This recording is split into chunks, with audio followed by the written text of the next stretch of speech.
Welcome to the new Civil Liberties Alliance and this edition of Wine and Cheese. For those of you who have tuned in before, you know that this program is all about promoting rational discourse and inviting folks who've been disinvited or faced cancellation elsewhere to participate in a conversation about their unpopular views that intersect with something that's happening in the administrative state.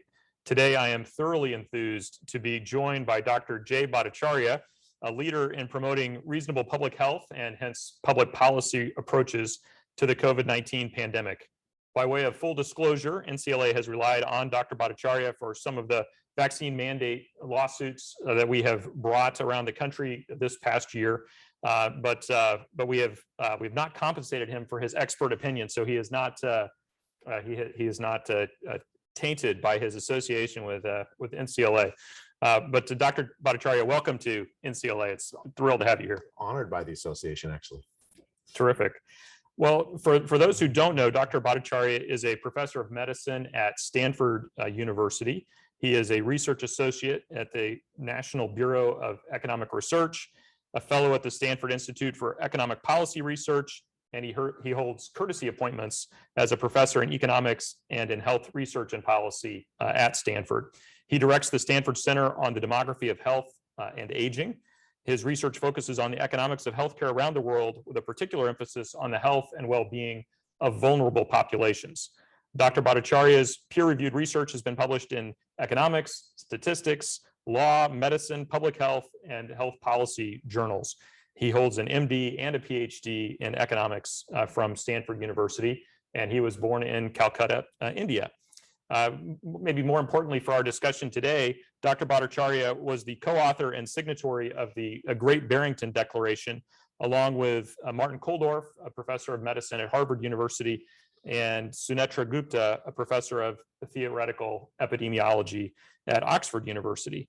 Dr. Bhattacharya has opposed lockdowns and mask mandates and advocated for letting COVID-19 spread in lower risk groups to build herd immunity, while focusing public resources and protection on vulnerable older populations and others at high risk from COVID-19 disease. So some of these views have been controversial, shall we say. And we call this show Wine and Cheese because we're frankly cheesed off about people being deplatformed, disinvited, or punished professionally or otherwise for sharing unpopular viewpoints. And I don't want to dwell on the reasons that you have been canceled or otherwise punished, but I do want to just to set the stage a little bit, ask you to sort of briefly explain what's happened to you as a result of the viewpoints that you have been trying to share in the debate around COVID-19. So can we start back with the Great Barrington Declaration? Sure. I can go back 20 months from, I've faced quite a journey the last 20 months, but the Great Barrington Declaration is a good example of sort of what's gone on in the discourse and how it's kind of been twisted in ways that have made it very difficult to get sort of countercultural views out. So the Great Barrington Declaration, actually, it's not calling for letting the virus spread at all. What is calling for, the key element of it. So I've been a victim of the it's not your fault. I mean, this is the way that the news media picked it up. And yeah. Please no. The idea is focus protection of the vulnerable, right? So there's 1,000-fold difference in the risk and harm from COVID infection, with the oldest being really, really quite vulnerable, like the high death rates. High death rates, hospitalization rates, and so on. Whereas younger populations, they're much less susceptible to bad outcomes if you get infected with COVID. This is before the vaccine. With the vaccine reduces the mortality rate by tenfold or more. And so that's really transformed the thing, but still you have this like steep age gradient, which is the centrally most important thing about this disease. At the same time, the policies we've used, these lockdown focused policies, I mean, sending people back into nursing homes with COVID. That's a violation of one of the things we would argue for, this focus protection. Right? Yeah. So, but the lockdown focused policies like closing schools, shutting down businesses, forcing closing churches. I mean, in my county where I live, they actually prevented people from having private Bible studies in their home.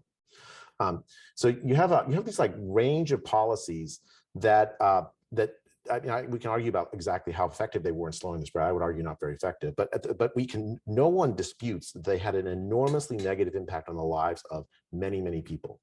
So if you put those two things together, you have, on the one hand, a vulnerable population that is absolutely completely reasonable to do everything we can to protect, the focus protection. So the Great Barrington Declaration says focus protection of the vulnerable. That's the first and most important thing. And then for the rest of the population, letting people live as normal lives as possible, given that there's a disease around, that is not the most important thing in their life necessarily, right? So I'll give you some statistics we can talk about in a bit, but 1 in 4 young adults in June of 2020 seriously considered suicide. Women skipped breast cancer screening that are showing up with stage 4 breast cancer now that should have been picked up last year. A whole host of harms to the poor around the world. And in particular, the working class and the poor in the United States have also suffered because of these lockdowns. Like the lockdown said, look, if I'm rich, I can stay at home and people can deliver groceries to me. But if I'm poor, I have to go work even if I'm 65, right? It doesn't matter that I'm at high risk. So you have this like these two things. So the argument isn't let the virus rip. The argument is let people live their life. The virus may spread. I mean, the point is that we don't have a technology to stop it from spreading. So to characterize this, like, let's try to live our normal life while we're protecting the vulnerable. That's it. That's the Great Barrington Declaration. Eventually, the epidemic will end, and it will end at herd immunity, no matter what strategy we follow. Right. So that's just the nature of the epidemiological facts about this virus. Yeah. So I mean, this virus induces immunity after you recover from it. That means that when you next encounter somebody with the virus, they're much less likely to spread it to you because you're protected by dint of the fact that you have this immunity. That fact alone means there will be herd immunity for this. Now, eventually, but we don't know exactly how long. Yeah, and like with other coronaviruses, the immunity declines over time, but the reinfections tend to be much milder than the initial infection. I mean, that's just again the nature of this. We're seeing this in data over and over.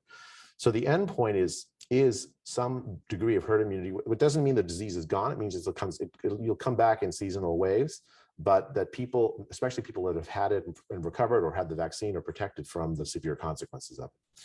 That's it. That's the whole Great Barrington. That doesn't sound really sort of crazy controversial. I wouldn't have thought so, right? I mean, I thought when we put this out that I mean, I knew it would be controversial. I'm not going to be disingenuous. I didn't, but I will say, like, it's 100 years of pandemic planning have emphasized exactly this strategy, and it's worked.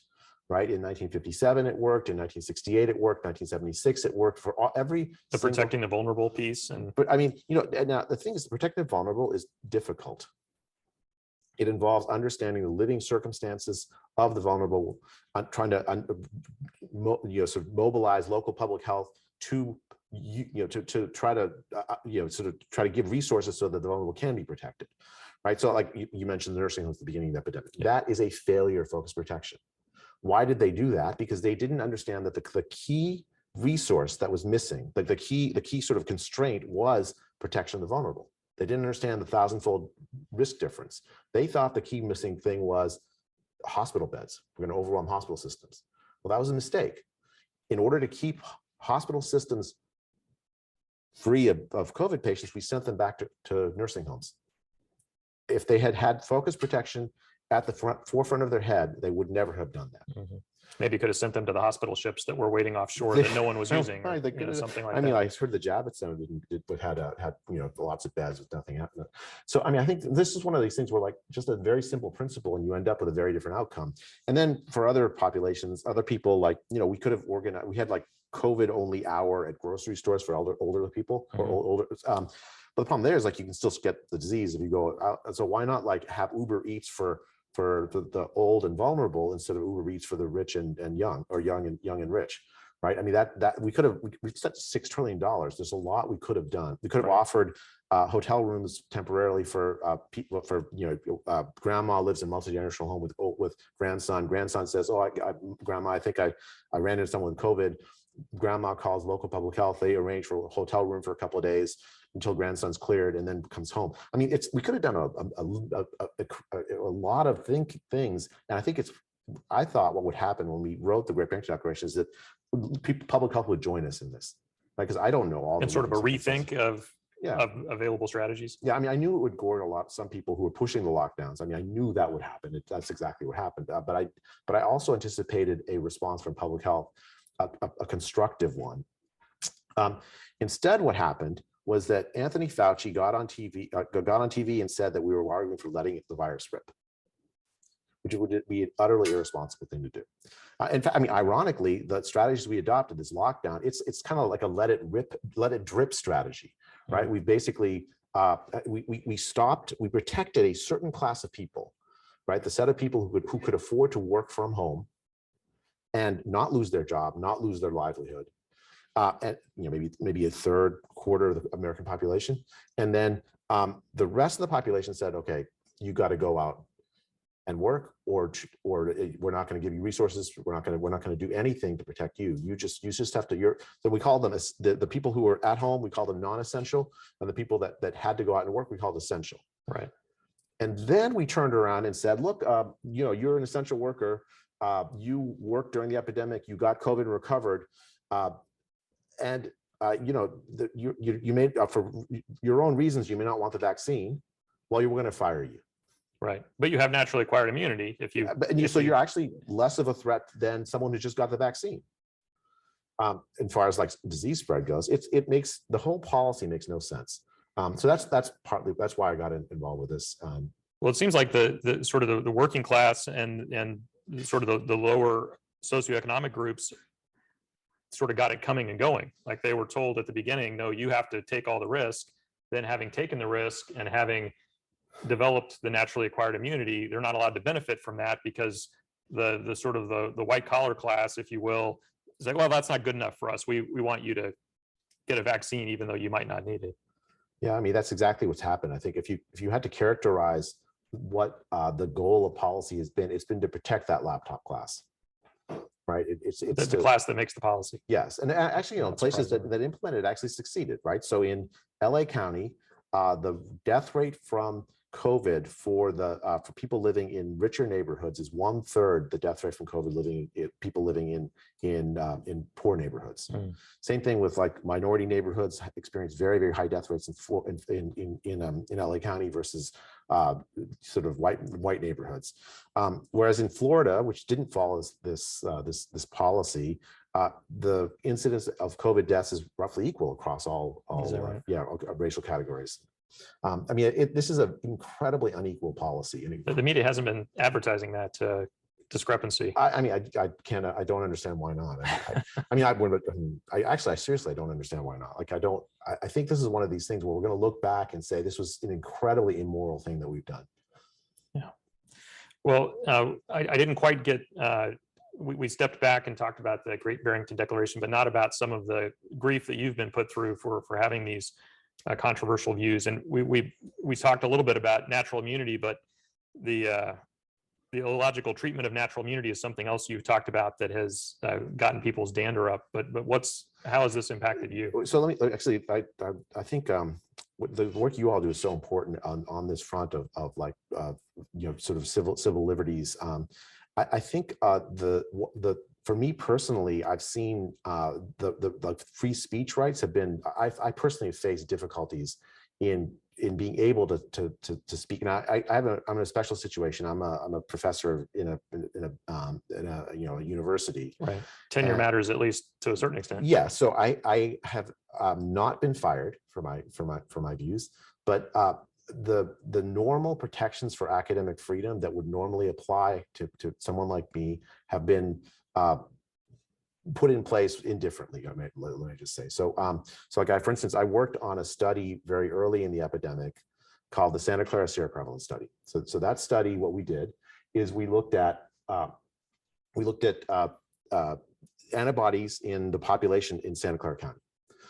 Sounds like a very simple thing. This is April of 2020. We're working on the study, and what we're trying to do is we're trying to figure out how deadly is the disease.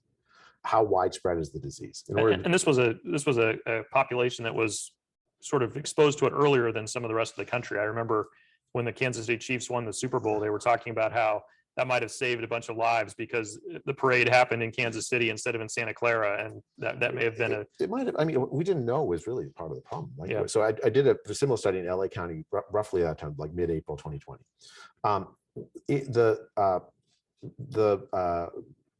The way that Stanford regulated that study, normally when you do a study like this, you have to run it through a human subjects committee, and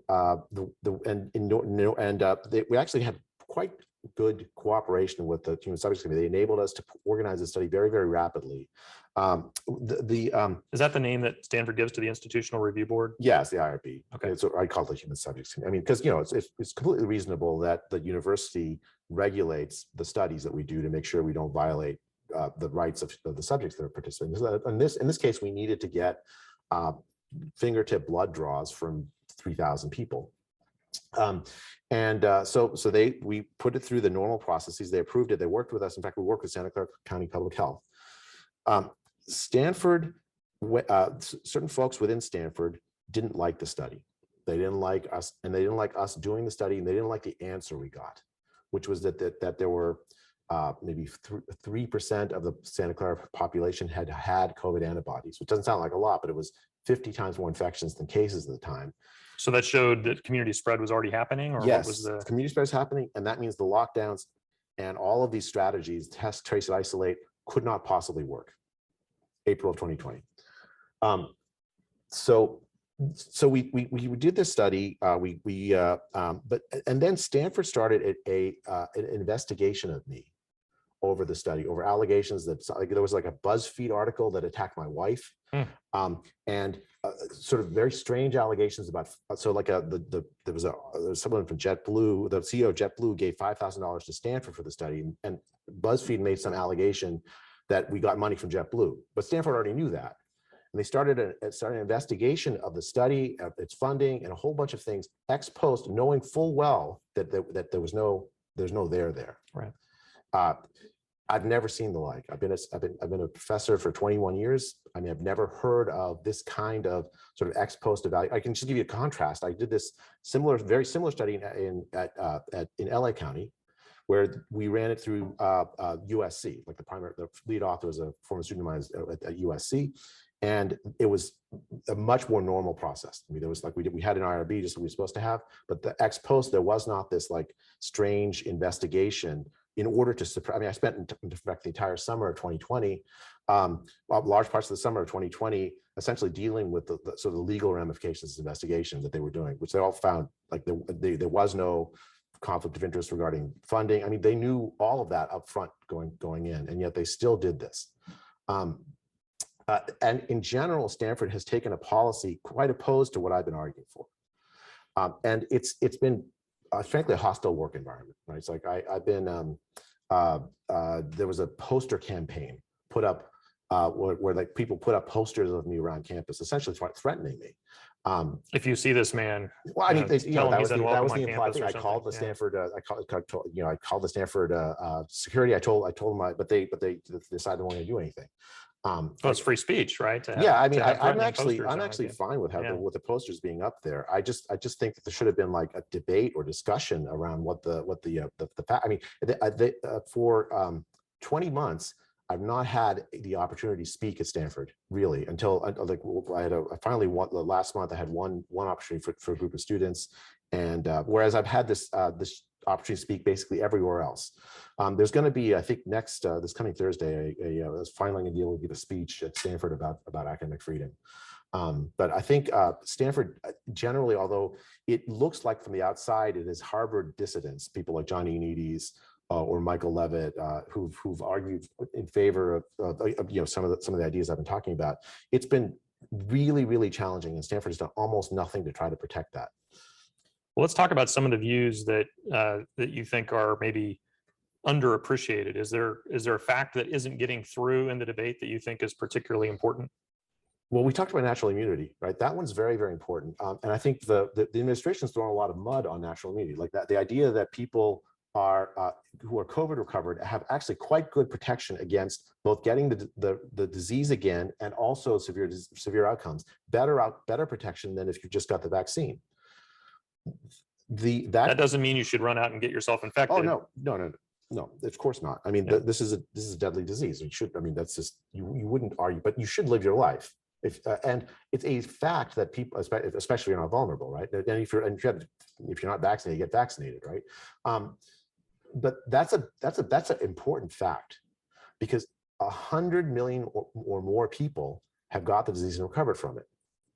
I mean, Can you say that number again? Somewhere on the order, I think right now, something like 150 million, between 150 million, at least a million people have well over half of the US population. Yeah. And so if that's true, and I believe it has to be true, because given what we know about how the disease spreads, how deadly it is, and a whole host of other factors, and how many cases we miss, right?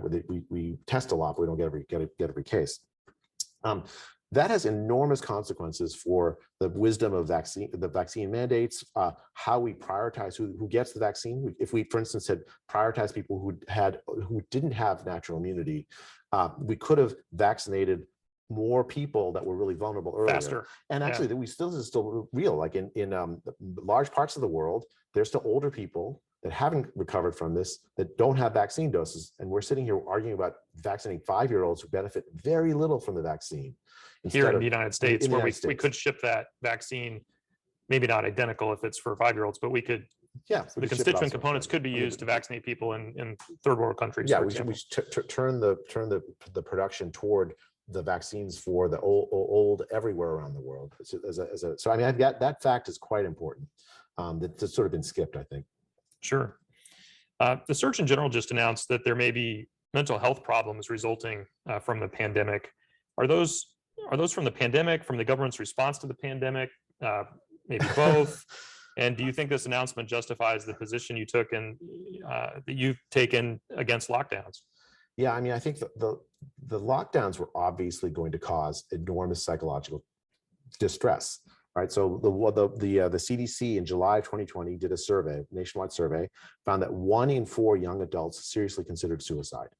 1 in 4, and there's been enormous uptick in drug overdose deaths.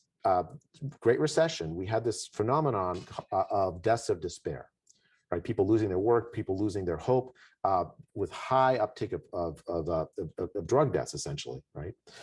We're seeing that. Now, these are not the result of the virus. These are the result of the policies we adopted to address the virus. We decided that we were going to separate people from one another. We're meant to be in community with each other. We're not meant to live for extended periods of time separated from one another. And it was inevitable that it was going to cause massive psychological harm. And it has. And we're going to be, unfortunately, I think, coping with this for a very long time. These sort of harms have a long tail. For children especially, it has an enormously long tail, right? So children not allowed to go to school, not allowed to be with other kids, have enormous consequences on their development. Can they develop normal social interaction skills if they're wearing a mask all day? I guess we'll find out. I mean, there've never been any studies on that before. I mean, I'm actually been astonished by assertions by places like the American Academy of Pediatrics saying confidently there's no harm. Well, how do they know that, right? And it seems unlikely there could be no harm for this enormous experiment we're doing on our children. Especially when you really do need to be, I think you need to be able to see faces. We need to be in community with each other in order to develop normally. I mean, we used to say it takes a village. Well, apparently it just takes, being alone by yourself to raise a kid. What do you say when people construe or describe your position as anti-vax? I mean, we get that at NCLA. People describe us as anti-vax, even though almost everybody here is vaccinated. We have not taken an anti-vaccination position. We've taken if you have natural immunity, you may not need to get vaccinated position. And we've taken vaccine mandates may be problematic, but that gets construed as anti-vax. I assume your position has been construed that way as well. Yeah, I mean, it's a very odd argument. Like I've been arguing for the vaccine since the moment it came out. I wrote a Wall Street Journal piece in December 2020 arguing let's use the vaccine to protect the vulnerable. I think the vaccine is the single piece of science that's really done the most to address the problems of the epidemic. And to argue that professors from Stanford or Harvard or Oxford are anti-vax, I mean, that itself is an anti-vax position, right? That's just nonsense. I think the problem has been that the people that are pushing the mandates, that are pushing this sort of ignoring of natural immunity, they've done enormous harm to trust in public health that I think has actually fueled an anti-vax movement, right? The anti-vax movement used to be this fringe position of a few people that were worried about the MMR vaccine. The MMR vaccine is a fantastic vaccine. 99% of kids in the United States would get it. It's taken that group and greatly expanded it. And that's measles, mumps, and rubella, for those who don't know. So yeah, MMR vaccine. Yeah. And it's turned the anti-vax movement into like a mainstream position. And I think instead of this kind of sort of divisive messaging, aimed mainly just to silence people who are opposed to the mandates, they could have instead worked to give people good information, right? Convince them. I think the right way in a free society for a vaccine like this to persuade people to get it is to actually just do persuasion, right? Talk to people where they live, be trustworthy. Instead, what's happened is vast overpromising about what this vaccine can or cannot do, right? So this vaccine is quite good at protecting you against getting the disease. I'm sorry, getting a severe outcome if you were to get the disease, right? But not very good at protecting you against getting the disease. It's like, I think 5-6 months after you get the second vax, it's 20% efficacy against the disease, 30%. I mean, it's something on that order. And that's which is not true of something like the MMR vaccine. Yeah, the MMR vaccine actually protects you against infection, right? I mean, it's a very different situation. And they overpromised. So they said, okay, I mean, Dr. Fauci got on TV and said, look, if you get this vaccine, you won't get the disease. That turned out to be false. They should have been saying, based on what the evidence they saw at the time, the actual reality of it, and not overpromising. They should have been trustworthy. They shouldn't have said the lockdowns were going to stop this disease or solve the epidemic. They shouldn't have created social divisions. And I think that actually they've used the anti-vax charge as a political tool rather than as in order to like gain, to say, oh, well, look, this class of people, Republicans are not taking the vaccine. Actually, not even true, right? So you have this very strange, this situation where like large numbers of minorities are not getting the vaccine. Large numbers of people who vote Democratic are not getting the vaccine. This is a bipartisan thing. This distrust of public health that sort of maybe for different reasons, but yeah, I mean, there's lots of reasons. And so the goal of public health, even Starting Alive has had fun with this, right? Like, are you a Republican or not? And they'll put somebody on there who, oh, I love that, who's either has sort of stereotypical kind of maybe fringe Republican positions or stereotypical African-American positions, and they'll play with this idea that, gosh, these people both have distrust of some of the same I mean, ideas. I think the thing is, like, what should public health do? When you politicize public health this way, like you weaponize it in order to make political hay, I mean, you're going to destroy trust in it. It should not be political. It should absolutely not. And the fact that that it has become political is a deep source of distress for me. Like this is something where once you throw away this trust, once you connect it to politics in this way, it's very, very difficult to get back. Are we still in the pandemic? And I ask that as a serious question. There was a lot of talk even a year ago about a case-demic because until the Delta variant emerged, it seemed like things had quieted down a little bit. And it seems like when there are deaths, the media focuses on deaths. When there aren't deaths, they'll focus on hospitalizations. When there aren't hospitalizations, they'll focus on cases.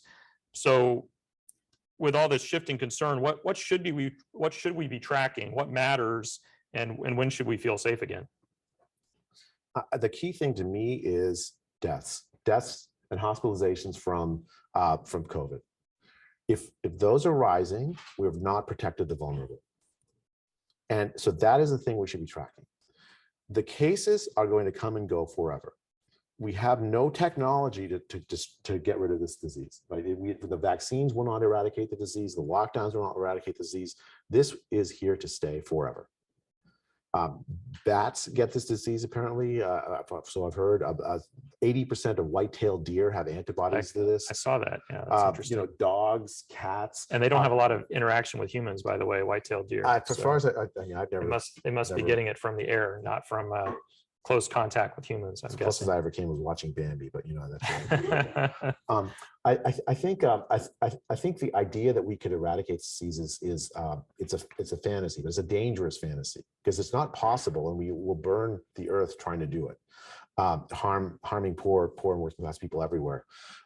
So the disease then is here to stay. Counting cases, what it currently does is doesn't tell us how widespread the disease is really. I mean, that may tell us that, but that's not the primary thing it does. The primary thing it does is it sows fear, right? Because we've been conditioned to think about this disease as the Black Plague when it's not. Right. And it's not smallpox either. Right. Not even, I mean, smallpox is orders of magnitude worse, right? So if you, and so you every newspaper is like, oh, the cases are going up. We condition opening of school or opening of schools. We condition all kinds of things on whether those cases are high or low. All these restrictions are conditioned on this. But if that's true, if that what I've been saying is true, then the cases are going to go up forever. We're going to always have these restrictions permanently. We're going to always live in fear permanently. In 2009, during the H1N1 flu epidemic, President Obama made a very wise decision at some point during the pandemic. He decided that he was going to stop counting cases. We have to decide to do that as well. We have to continue to track very carefully the spread of this in vulnerable populations. We have to make sure vulnerable populations are vaccinated, and as basically no matter where on earth they are. I think those are, it's not that this disease is never is gone forever. It's not, obviously not, but the pandemic needs to end. And we can reduce the number of deaths that result from the disease with focused strategies. Right. And we have so many good tools now, right? We have the vaccine, of course, but we also have monoclonal antibodies, which are a fantastic tool if you get the disease. New drugs that are coming online. The management of patients in hospitals are much better than it was at the beginning of the pandemic, where we overused ventilators. I mean, there's lots and lots of good news to report. And I mean, frankly, I think we should just be declaring a bipartisan victory, right? So the vaccine came about because President Trump decided to invest in this. He just took a gamble. In 9 months, can we get a vaccine? Turns out the answer is yes. I thought there was no possibility, but he was right. Well, some of his advisors were saying it would be 3 years or longer before we could get one. And there was never a vaccine for HIV, which they spent a lot of government dollars and years looking for one. That's really challenging because the HIV kills your immune response for which you need the vaccine. Hey, whatever. That means there's something complicated about that. So here, so you have like and then the Biden administration is doing a pretty good job vaccinating a large part of the population, especially the vulnerable parts of the population. I mean, you could even before mandates. Yes, before mandates. The mandates are really, it's a very strange policy, right? So you've marginalized the working class, and many minorities. You've put them out of work, even though they have natural immunity, and why? They might be the best people to work. Like in the case of these nurses that have natural immunity, isn't that exactly who you want in the hospital taking care of people who have COVID? Yes. But here's the thing: they tend to be younger. It's not as high priority from a public health point of view that they be vaccinated because they are at lower risk of bad outcomes if they get COVID. The focus should be on the remaining, 10% of the population, of older population that has not had the vaccine because they don't trust public health. The focus should be on other vulnerable people with chronic conditions in the population that have not had the vaccine. By focusing on workers and federal contractors and workers who tend to be younger and not in this broad way, overriding their wishes when especially if they had natural immunity, it's the entirely wrong focus, right? They should be focused on the key things about the vaccine, right? They should be focused on, about the disease, like the older people who are vulnerable. That's who we need to protect. Other people with chronic disease. That's who we need to protect. Those are the high priority people to vaccinate. And there's people around the world who still have not been vaccinated, older people around the world, because there's shortages of vaccine doses there. Let's use the moral authority of the United States for that, rather than to essentially discriminate against our working class and poor. Right, by force vaccinating folks. I'm going to open it up to questions from the audience here in a minute, but I wanted to ask you about the Omicron variant, which has been getting a lot of publicity lately. There seems to be some notion that it may be more transmissible, but it may also be less virulent, or that if you get it, it may not be as the effects on you may not be as bad. So it would, if that proves to be true, and I'm not sure if we know either one of those factors yet, but if that proves to be true, or if a future variant proves to have those characteristics, would that operate as almost like a natural vaccine that if people can get a not bad version of it, that's a lot better than getting a particularly nasty version of it, I would think. I mean, I get it, I don't want to go quite that far, because you would have to be, a vaccine, it has to produce much milder sort of a reaction in order to be a vaccine. It has to be durable. But at the same time, like if it is spreading and it is less like it produces less of a severe outcome, that would be much better news than having the Delta variant spread, which does produce bad outcomes. The key question is, does this virus, does this variant evade natural immunity?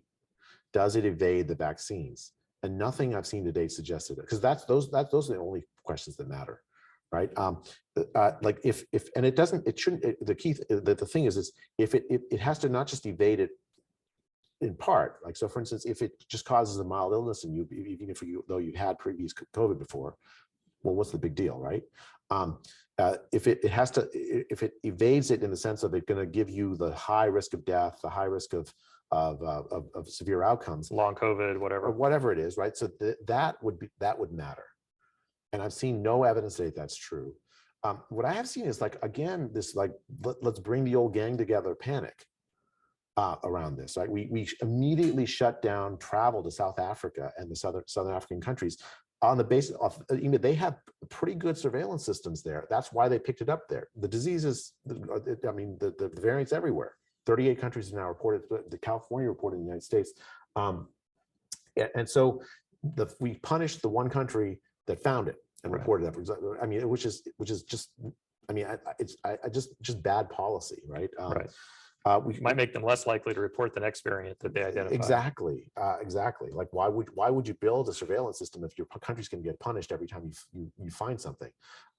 And we again panicked the population. Right, the stock market drops. We said, on the basis of almost no evidence. It's the same pathology that's characterized our response the entire epidemic long. Panicking people on the basis of scanty evidence, on the strange idea that if we panic people, we will somehow control the disease better. You have to take it very seriously by panicking. It's a violation of a basic principle. Don't do nothing, panic. Yes, exactly. And that means, and then we end up with, like, really dumb policies like these vaccine mandates that ignore natural immunity, instead of a reasoned policy that understands who's at risk and marshals our resources to protect them. Sure. Well, I thought I'd see if there are any questions from the audience. John? Are there any viral diseases where natural immunity doesn't work? In other words, could the government be saying that, well, we know these other diseases where there's no such thing as natural immunity to this viral input? Yeah, I mean, like, HIV is the classic example, right? So HIV destroys your immune cells, and it doesn't produce an immune response that allows you to protect you against future disease. You have it basically forever. But many other diseases do produce long-lasting immunity so in particular, this is a coronavirus, right? So the other 4 coronaviruses produce a protection that lasts for at least a year or two. This would be like the common cold is one example. Yeah, and you probably got it when you're a baby. You had a mild reaction to it because you were a baby, and then the next time you got it, a year or 2 or 3 later, you had it because you had natural immunity. It was mild. And then you got it again and again and again. Probably when you had kids, you had it again. I mean, my kids had kids. Kids are petri dishes. I think that's the long run of this disease, right? The long run of this disease is everyone gets it as a kid, and they'll get it again and again and again. And it's not scary because you've produced a natural reaction, immunity to it when you got it when you were a kid, and it doesn't hurt you. The harm is to someone who's never been exposed to coronavirus until they're 70, and they get that coronavirus when they're 70 or 75 or 80 or something, and then you face it.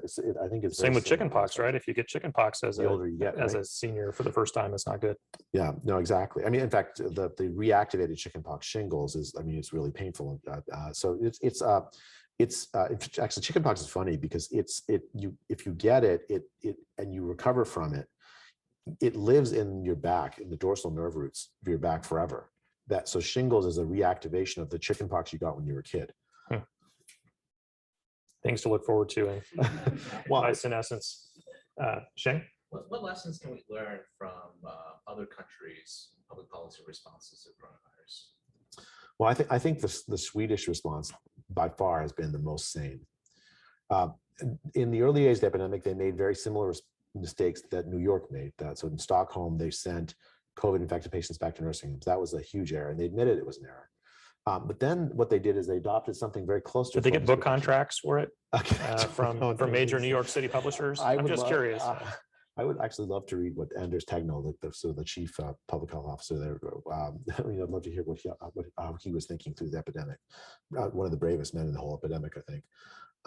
But yeah, but then after that, they adopted a focused protection approach, and it was voluntary, right? So they said, okay, older people, it's really important that you don't go out. I think they had home deliveries of food for many people. They structured their society so that older people participated less, again, voluntarily, not by force.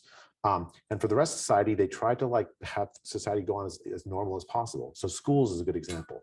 They didn't close their schools for 1 to 15-year-olds. I think for short periods, they closed high school, older high school.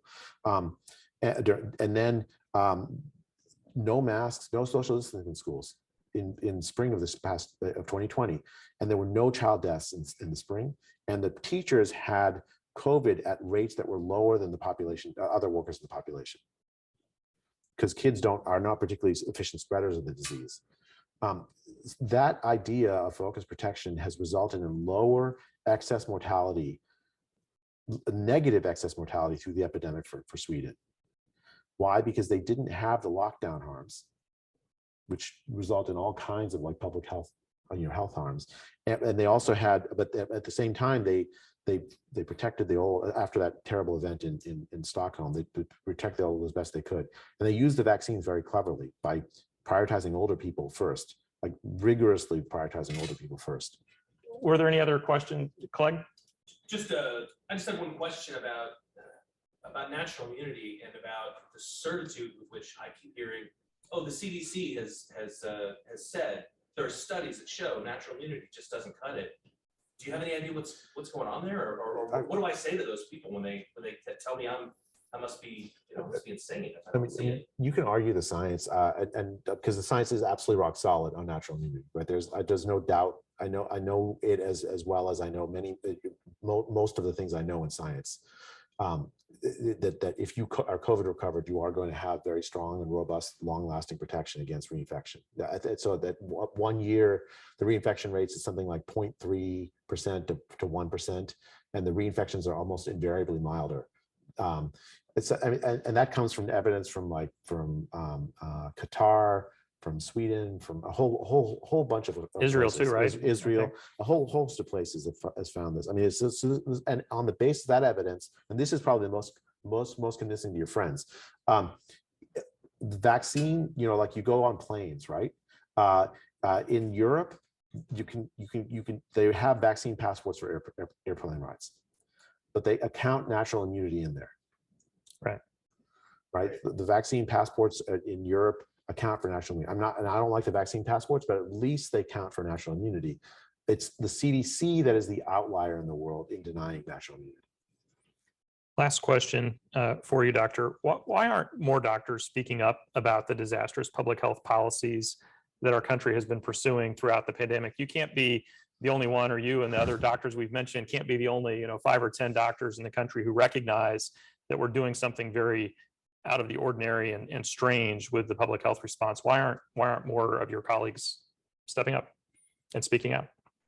I think there's 2 things that have gone on.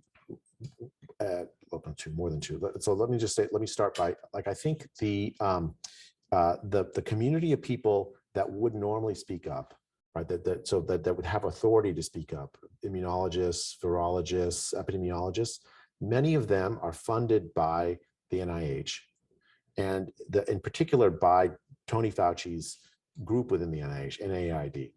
Same thing is true in the UK. The Wellcome Trust funds a huge number of those folks. The Gates Foundation funds a huge number of folks in both the US and the UK. And so those kinds that it's a conflict of interest to have someone who is in charge of funding all of these scientists and at the same time in charge of a policy, because the people that they fund will be loath to criticize the policy because they don't want to lose their careers, they don't want to lose their funding. I think that conflict of interest is the heart of why a lot of the funding, the people have not stayed silent. What about the non-research doctor, treating physicians, for example, surely don't have that fear? Right. So there, what's happened is the professional organizations have stepped in and what they're trying to do is they're trying to like promote public health messaging, right? So they'll say like you shouldn't say that drug A doesn't work, drug A works, right? Now, physicians normally have the right to prescribe drugs that are passed through, passed through FDA approval, but are not approved directly for their off-label use. Many drugs are used off-label in this way. It's completely standard. It's the standard of care in many instances to use certain drugs for an off-label use, right? Yeah, absolutely. I mean, a lot of medicine would just go by the wayside if physicians weren't allowed to use a drug that weren't explicitly approved by the FDA for a particular purpose. Usually, a drug company will get a drug through the FDA process for one use, and then many physicians will use it for many other things. That's just completely normal and standard. What's happened in this epidemic is that the boards have decided that they're going to enforce sort of discipline on physicians that decide to use off-label drugs like ivermectin. I think the problem there is actually, again, Tony Fauci, because it's like we're in this epidemic, the group that has the responsibility to check whether cheap drugs that look promising work is the NIAID, Tony Fauci's group, and the NIH, right? We should have had massive trials to check whether these drugs work. Instead, there was this like politicization around it, where like, I think President Trump says something about hydroxychloroquine, and now everyone's convinced that it's a terrible drug, right? Joe Rogan takes ivermectin, and now he's doing horse paste or something. I mean, it's such nonsense, right? The NIH is actually conducting. Or Governor DeSantis comes out in favor of monoclonal antibodies, which was already approved by the FDA. It's insane. Like the ivermectin, the NIH has a trial to check whether ivermectin works. That's due to be done in 2023, March of 2023. That is a scandal, right? We should have had large trials, just like we had with the vaccine, which is an enormous success. We should have had large trials with these drugs, the therapeutics, exactly for treatment in 2020. And the fact that we did not have those is a failure of the NIH. We give the NIH enormous amounts of money to do this, and they did not succeed in prioritizing this. And as a consequence, many people are dead that would have survived. Well, on that cheery note, I think we'll leave it there. But thank you very much for continuing to be willing to step up and speak out and help promote some of these issues in the debate. Thanks for being with us today. Thank you.